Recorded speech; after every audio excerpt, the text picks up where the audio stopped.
Hello, my name is Ian Kroll, and today I'm teaching AP Microeconomics Unit 3.7, Perfect Competition.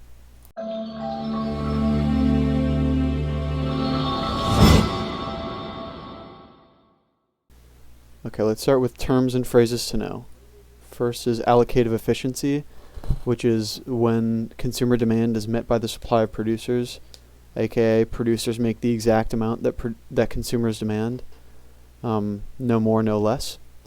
Next is productive efficiency, the production of goods and services with a combination of inputs to produce maximum output for the minimum cost. Productive efficiency on a graph is where the ATC is the lowest and can be identified as a point on the curve of a production possibilities curve.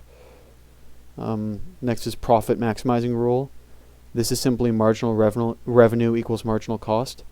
This is very important for understanding all types of market structure, including perfect competition.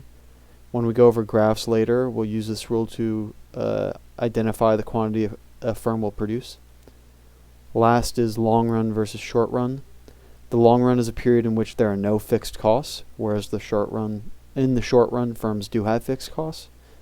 It is important to keep in mind the idea of short run and long run when we look at the graphs, because it's pretty common for people to be asked to identify whether or not a firm is in long run equilibrium. Perfect competition is a theoretical market structure in which there are many buyers and sellers, products are identical, consumers are perfectly informed, and there are low barriers to entry. It is one of the four market structures shown to the right, which includes perfect competition, monopolistic competition, oligopolies, and monopolies. Characteristics of perfect competition. First, there are a large number of buyers and sellers in the market. This is important for sellers because this means that they have each individual firm has very low market share. Next is low barriers of entry and exit. This just means that firms can easily enter and exit the market, low costs to enter and exit the market. Next is each firm sells identical products. This just means that every firm sells identical products. There's little differentiation between firm A and firm B's product. Next, buyers and sellers are perfectly informed. I'd say that's self-explanatory. Then firms have no price control. That's important. This is because of the fact that there's a large number of firms and they don't have differentiated products. If one firm, for whatever reason, decided to increase the price of their good, then their buyers would just flock to other sellers because there's no reason to buy their good for more money. Okay, so here you'll see we have the market and firm graphs for perfect competition. On the right is the market graph, which is important because, as you'll remember, firms are price takers in perfect competition, which means the market dictates the price that firms sell their good for. And you'll see here the market demand equals the supply at $10 per unit. And as you'll see on the firm graph to the left, this is the amount that this firm is selling their good for because they have to sell it for that amount to remain competitive. And this green line is the price that they sell it for, which is equal to the marginal revenue.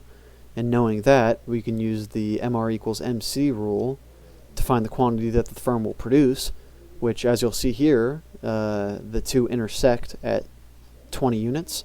So the firm will produce 20 units. It's important to be able to know when a firm is in short-run profit or loss.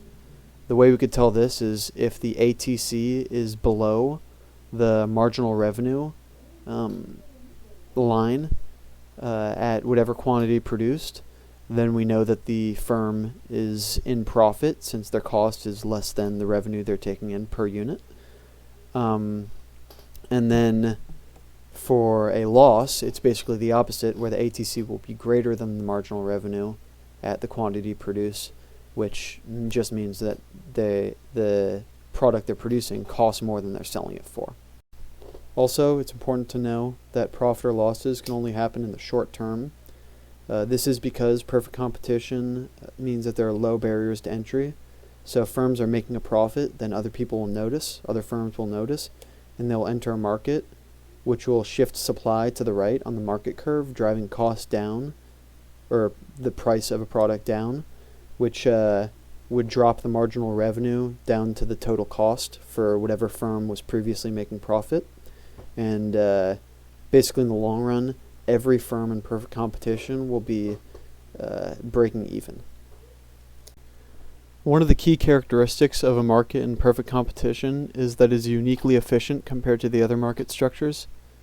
They're allocatively efficient because the firm produces the amount where the price equals the marginal cost, which results in no deadweight loss.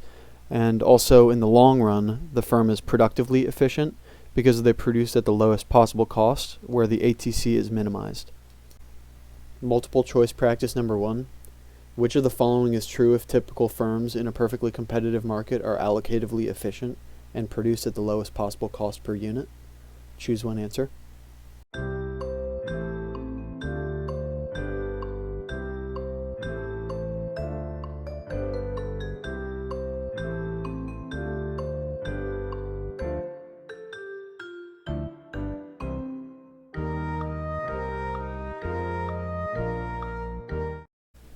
The answer for this question is choice C. The market is in long-run equilibrium.